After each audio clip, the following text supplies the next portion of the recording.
Everyone, आज मैं हाजिर हूँ फिर से आप सबके साथ अपनी 10 मिनट सीरीज़ में। आप सबसे पहले रिक्वेस्ट है कि जितने लोग भी चैनल पर नए हैं प्लीज़ चैनल को सब्सक्राइब कर दें ताकि ये जो सीरीज़ है उसका नोटिफिकेशन आप तक सबसे पहले पहुँचे। और दूसरी बात ये है कि आप वीडियो को 2x पे करके देखेंगे जितना जल्दी उतना जल्दी आपका कवर होगा। ठीक है, तो चलिए आज का हमारा टॉपिक है खनिज एवं ऊर्जा संसाधन। तो हम इसको स्टार्ट करते हैं। सबसे पहला क्वेश्चन हमारा कह रहा है कि निम्नलिखित में से कौन सा कोयला आधारित बिजली संयंत्र उत्तर प्रदेश में स्थित है। तो भाई आपको पता होना चाहिए उत्तर प्रदेश में कौन कौन सा सिचुएटेड है। तो इसका ऑप्शन है बी यानी कि 2 और 3 यानी कि दादरी और सिंगरौली। यहाँ से जो आपका है दादरी और सिंगरौली ये दोनों जो है वो हमारे यूपी में प्रेजेंट है। ठीक है, नेक्स्ट क्वेश्चन है। नेक्स्ट है यहाँ पे दे रहा है कि सूची 1 को सूची 2 से जो है वो सुमेलित करें। सूची 1 को सूची 2 से सुमेलित करें। तो यहाँ पे हमारा जो सोनभद्र है, सोनभद्र से हमारा आता है चूना पत्थर। ठीक है, इलाहाबाद से हमारा शीशा बालू आता है। ठीक, और ललितपुर से जो है हमारा वो तांबा आता है और मिर्ज़ापुर से नॉन प्लास्टिक फायर वाले, यानी कि इसका ऑप्शन नंबर डी सही हो जाएगा। ठीक है, नेक्स्ट क्वेश्चन है हमारा कि उत्तर प्रदेश में कोयले भंडार पाए जाते हैं। उत्तर प्रदेश में जो है वो कोयला भंडार कहाँ पाया जाता है। तो उत्तर प्रदेश का जो सिंगरौली क्षेत्र जो कि नीचे एमपी के पास में आता है वहाँ पे कोयला भंडार पाया जाता है। ठीक है, नेक्स्ट है क्वेश्चन नंबर 225। सोनभद्र जनपद में निम्नलिखित धातुओं में से कौन सी पाई जाती है, नीचे दिए गए कूट से सही उत्तर दें। तो यहाँ पे यूरेनियम नहीं पाया जाता है, बाकी सब हमारा एंडोलोसाइट भी आता है, पायराइट भी मिलता है और हमें हमारा डोलोमाइट भी मिलता है। और ये कौन सी जगह पे है, तो ये पर्टिकुलरली हमारा सोनभद्र जिले की बात कर रहा है, सोनभद्र जनपद की बात कर रहा है। नेक्स्ट क्वेश्चन है कि सूची 1 को सूची 2 से मिलाएं। ठीक है, अभी सूची 1 को सूची 2 से मिलाएं तो इसका डायरेक्टली आंसर देख लेते हैं। यहाँ पे देखिए ग्रेनाइट जो है, ग्रेनाइट हमें मिलता है बांदा से। ठीक है, डोलोमाइट हमारा सोनभद्र से, सिलिका सैंड प्रयागराज और बॉक्साइट जो है वो हमारा चित्रकूट से। ठीक है, उसके बाद नीचे नेक्स्ट क्वेश्चन दे रहा है कि उत्तर प्रदेश में निम्न जनपदों के उपनाम पाए जाने वाले खनिजों से सुमेलित कीजिए तथा सही उत्तर का चयन कीजिए। ठीक है, अभी हमने जस्ट देखा कि सोनभद्र से हमें क्या मिलता है। तो सोनभद्र से हमारा आता है चूना पत्थर। ठीक है, ललितपुर से क्या मिल रहा है हमें, तांबा। और प्रयागराज से क्या मिल रहा है, सिलिका बार। देखिए ये इंपॉर्टेंट है, और ये कह सकते हैं कि ये हमारा आर ओ के सिलेबस में भी दे रखा है कि खनिज और उसके जो भी स्टेट्स हैं, जो भी जगह हैं उनके बारे में, तो ये आपके लिए इंपॉर्टेंट हो जाता है। ठीक है, नेक्स्ट है, नेक्स्ट क्वेश्चन है उत्तर प्रदेश में कोयले के भंडार पाए जाते हैं, अभी हमने जस्ट देख लिया। उसके बाद है सोनभद्र जनपद में, हमने ये भी देख लिया। उत्तर प्रदेश के किस जिले में यूरेनियम पाया जाता है। तो उत्तर प्रदेश के थोड़े बहुत जो है वो ललितपुर जिले में यूरेनियम जो है वो पाया जाता है, सोनभद्र में ये नहीं मिलता है। ठीक है, इस बात का ध्यान देना है। नेक्स्ट क्वेश्चन है उत्तर प्रदेश में पाए जाने वाले प्रमुख खनिज हैं।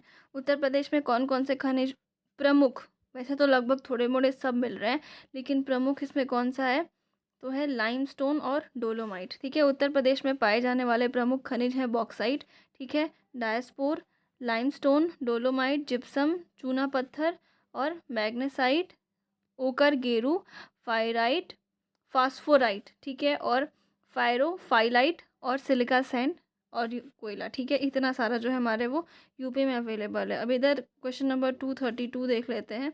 इसमें कह रहा है क्या कि हमारा सबसे पहले हमें मिलाना है। ठीक है, तो सबसे पहले उत्तर प्रदेश में कौन सा है, तो उत्तर प्रदेश में है हमारा नरौरा। ठीक है, फिर उसके बाद से रावत भाटा कहाँ है, तो रावत भाटा जो है वो हमारा राजस्थान में है। ठीक है, काकरापार कहाँ है, तो काकरापार गुजरात में है। और कर्नाटक में कौन सा है, तो कैगा है। ठीक है, देख लेते हैं। देखिए इसका ऑप्शन नंबर सी सही हो जाएगा, यानी कि ए का 2 मतलब काकरापार गुजरात में, बी का 4 कर्नाटक में कैगा है, राजस्थान में रावत भाटा, और उत्तर प्रदेश में नरौरा है। ठीक है, उसके बाद नेक्स्ट क्वेश्चन पूछ रहा है क्या कि Uttar Pradesh, question number 229, question number 229 Uttar Pradesh में परमाणु ऊर्जा केंद्र स्थापित है। तो ये इकलौता हमारा कहाँ पे है, नरौरा में। ठीक है, उत्तर प्रदेश में पहला तैरता एवं सौर ऊर्जा संयंत्र, ठीक है, निम्नलिखित में से किस बांध पर बना है। तो ये धनरौल बांध पर बना है, जो कि सोनभद्र जिले में गोविंद वल्लभ पंत सागर रिहन बांध पर देश का सबसे बड़ा उत्तर प्रदेश का पहला जो है वो तैरता सौर ऊर्जा संयंत्र बना है। ठीक है, नेक्स्ट क्वेश्चन हमारा देख लेते हैं कि रामपुरा जो भारत में प्रथम गांव अपना सौर ऊर्जा प्लांट लगाने वाला बना, वो कहाँ स्थित है। तो रामपुरा हमारा उत्तर प्रदेश में। ठीक है, current affairs based question again, तो इस हिसाब से आप करंट अफेयर्स को पढ़ेंगे। ठीक है, नेक्स्ट क्वेश्चन है क्वेश्चन नंबर 231। इसमें कह रहा है कि कूट एक को कूट दो से मिलाया। अभी जस्ट वही देखा हमने। नरौरा कहाँ पे है? नरौरा उत्तर प्रदेश में है, ठीक है। काकरापार, काकरापार हमारा है गुजरात में। तारापुर हमारा जो है महाराष्ट्र में, और जो कोटा है वो राजस्थान में, ठीक है। चलिए अब यहाँ से हमारा एक नेक्स्ट नया टॉपिक भी स्टार्ट हो जाता है इसी में, ठीक है। वो है परिवहन। परिवहन भी हमारा जो है यूपी स्पेशल का एक अच्छा टॉपिक है, तो चलिए इसको भी कवर कर लेते हैं। गंगा नदी में निम्नलिखित में से किस भाग्य को राष्ट्रीय जल मार्ग घोषित किया गया है? तो ये प्रयागराज से हल्दिया, ठीक है। प्रयागराज से हल्दिया। देखिए गंगा नदी प्रयागराज उत्तर प्रदेश से हल्दिया, हल्दिया कहाँ पे है? तो वेस्ट बंगाल में है, तक को राष्ट्रीय जल मार्ग मतलब नेशनल वाटरवे जो है वो घोषित किया गया है। ये भारत का प्रथम राष्ट्रीय जल मार्ग है जिसकी लंबाई जो है वो 1620 किलोमीटर है। ये मेंस के पर्पस से थोड़ा सा इंपॉर्टेंट हो जाता है। नेक्स्ट क्वेश्चन है क्या कि अक्टूबर 2021 में कुशीनगर में अंतर्राष्ट्रीय हवाई अड्डे के उद्घाटन के संदर्भ में निम्नलिखित में से कौन सा कथन जो है वो सही है? लैंड करने वाली पहली उद्घाटन फ्लाइंग श्रीलंका एयरलाइंस की थी। कुशीनगर उत्तर प्रदेश का चौथा अंतर्राष्ट्रीय हवाई अड्डा बना। दोनों के दोनों करंट अफेयर्स बेस्ड। तो इसका आंसर देख लेते हैं। इसका आंसर कौन सा है? इसका आंसर सही है ए, सिर्फ और सिर्फ पहला वाला, ठीक है। उसके बाद इधर देख लेते हैं क्वेश्चन नंबर 240। ये कह रहा है कि उत्तर प्रदेश में शुरू होने वाला सबसे लंबा राष्ट्रीय राजमार्ग कौन सा है? हाईवे। तो ये है हमारा NH7, ठीक है। यहाँ देखिए NH7 है राष्ट्रीय राजमार्ग। सात की कुल लंबाई कितनी है? 2359 किलोमीटर है। और ये भारत का सबसे बड़ा राजमार्ग जो है वो उत्तर प्रदेश के कहाँ से? तो वाराणसी शहर को भारत के दक्षिणी राज्य तमिलनाडु से जो है वो कनेक्ट करता है, ठीक है। और कितना लंबा है? तो 2369। और कौन सा है? तो NH7, ठीक है। नेक्स्ट क्वेश्चन है कि उत्तर प्रदेश सरकार की महत्वाकांक्षी 8 लेन प्रवेश नियंत्रित गंगा एक्सप्रेसवे परियोजना का विस्तार उत्तर प्रदेश के किन दो परस्पर अधिकतम दूरी वाले जनपदों के मध्य प्रस्तावित है? तो ये जो हमारा है वो नोएडा से गाजीपुर। देखिए ये कौन से वर्ष में बना था? तो 2009-10 के बजट में जो है इसको पारित किया गया था। और ये 10-24 किलोमीटर लंबाई है, ठीक है। और गंगा एक्सप्रेसवे परियोजना का शुभारंभ किया गया था, ठीक है। इधर आ जाते हैं। इधर ये बहुत इंपॉर्टेंट है भाई, ये याद रखना बहुत ज़रूरी है, ठीक है। चलिए आ जाते हैं। ये है कुछ हवाई अड्डे और इधर नगर के नाम दिए रखे हैं, ठीक है। तो हिंडन कहाँ पे है? हिंडन हमारा है गाजियाबाद, ठीक। चकेरी, चकेरी कहाँ? बमरौली हमारा है इलाहाबाद में, ठीक है। चकेरी हमारा कानपुर में है। और जो फुर्सतगंज है वो रायबरेली में, ठीक है। तो ये इंपॉर्टेंट होना चाहिए। फिर से आ जाते हैं, एक बारी रिवाइज भी कर लेते हैं। तो हमारा बमरौली कहाँ पे है? बमरौली इलाहाबाद। चकेरी जो है वो कानपुर, हिंडन गाजियाबाद और फुर्सतगंज रायबरेली, ठीक है। उसके बाद से नेक्स्ट क्वेश्चन आता है कि जनरथ, जनरथ नाम दिया गया, सबको पता है, उत्तर प्रदेश सरकार द्वारा प्रारंभ किए गए निम्न लागत AC बसों की सेवा है जनरथ, ठीक है। इधर आ जाते हैं 242 पे। उत्तर मध्य रेलवे, ठीक है, का मुख्यालय कहाँ पे है? तो ये है इलाहाबाद, वेरी इंपॉर्टेंट, ठीक है। नेक्स्ट क्वेश्चन आ जाता है कि यमुना एक्सप्रेस वे जो है वो किसको किसको कनेक्ट करता है? तो जो यमुना एक्सप्रेस वे है वो ग्रेटर नोएडा से आगरा तक है। टोटल ये 165 किलोमीटर्स का है और ये 6 लेन का है, ठीक है। ये इंपॉर्टेंट होना चाहिए। उत्तर प्रदेश में पूर्वांचल एक्सप्रेस वे मार्ग निम्नलिखित में से किस नगर से नहीं गुजरेगा? अब ये देखिए आपको याद करना पड़ेगा। ये जो है वो वैसे फ़िलहाल तो बस्ती से नहीं गुजरेगा। अब कहाँ कहाँ से गुजर रहा है ये देख लेते हैं। तो ये जो है हमारा 14 जुलाई 2018 को प्रधानमंत्री द्वारा उद्घाटित पूर्वांचल एक्सप्रेस वे मार्ग उत्तर प्रदेश के कहाँ कहाँ पे? लखनऊ, बाराबंकी, अमेठी, सुल्तानपुर, अयोध्या, अंबेडकर नगर, आजमगढ़, मऊ और गाजीपुर को जोड़ेगी, ठीक है। इसमें बस्ती का नाम नहीं है, ठीक। उसके बाद से नेक्स्ट क्वेश्चन है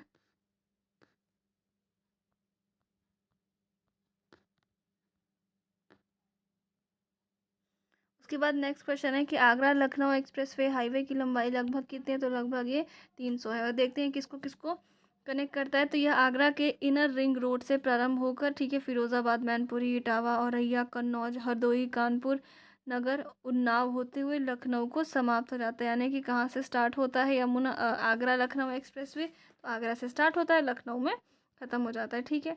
फिर नेक्स्ट क्वेश्चन, और टोटल लंबाई इसकी कितनी है? तो इसकी लंबाई जो है वो 300 है। नेक्स्ट हमारा है कि कूट एक को कूट दो से मिला है, फिर वही हवाई अड्डा आ गया, ठीक है। अमौसी कहाँ पे है?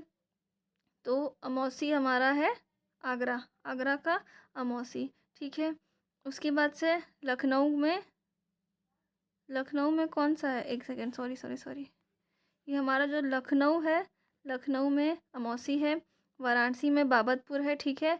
और कानपुर चकेरी अभी हमने देखा था, आगरा में खेरिया, ठीक है। तो कौन सा? लखनऊ में अमौसी, वाराणसी में बाबतपुर, कानपुर में चकेरी और आगरा में खेरिया, ठीक है। उसके बाद से नेक्स्ट क्वेश्चन है हमारा इधर की जीटी रोड नहीं गुजरती है, जो हमारे शेरशाह सूरी के द्वारा बनवाई गई थी ग्रेट ट्रंक रोड, वो कहाँ से नहीं गुजरती है? तो वो अलीगढ़ से। ये देखिए, ये सारे फैक्चुअल क्वेश्चन है, तो ये आपको रटने ही पड़ेंगे, इसका कोई ऑप्शन नहीं है।